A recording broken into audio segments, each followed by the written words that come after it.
Public housing is often considered low in quality and high in crime, but it's a totally different story in Singapore. Government-built apartments in Singapore are clean, safe, and well-maintained, and about 80% of Singaporean households live in them. Singapore is also one of the few countries in the world to achieve almost full home ownership status. Over 90% of the city's households own their own homes. But it wasn't always this way. Here's how Singapore fixed its housing problem. In 1959, when Singapore obtained self-governance from the British, the city was having a severe housing crisis, struggling to accommodate its growing population. In 1960, Singapore's first Prime Minister, Lee Kuan Yew, and his government set up the Housing and Development Board, or HDB, a public housing agency with a mission to build rental units for the poor. At the time, many immigrants, including those from Malaysia, were living in unhygienic slums. Amid increasing racial tension between Chinese and Malays, the HDB had a hard time convincing them to leave their informal settlements for new high-rises.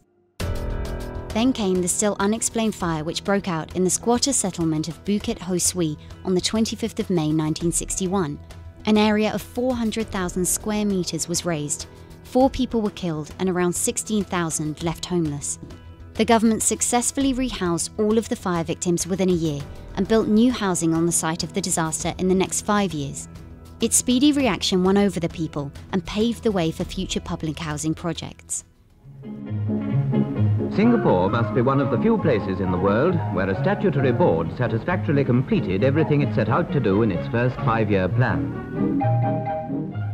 By 1965, the HDB managed to build over 51,000 apartments, rehousing 400,000 people, a quarter of the then population, solving the housing shortage. Apart from renting out apartments, HDB also started to sell them in 1964. Singaporeans are required to save part of their salaries in a state-managed plan called Central Provident Fund.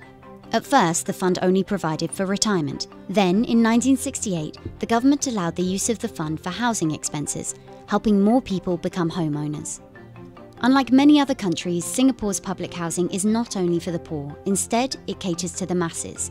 Citizens within certain income ceilings can buy various types of property, from basic 2-room apartments to upmarket units in condominiums with a swimming pool and a gym. Their prices are usually 20 to 30% cheaper than those in the private market. But you've got to apply and order the apartment first, then wait several years for it to be built. Also, you can't sell it until you finish the 5-year minimum occupation period. Today, HDB has planned, designed and built over 1 million apartments spreading over the city-state. The percentage of people living in public housing has grown from 9% in 1960 to 82% in 2016, and the home ownership rate has also increased rapidly with the rise of Singapore's economy.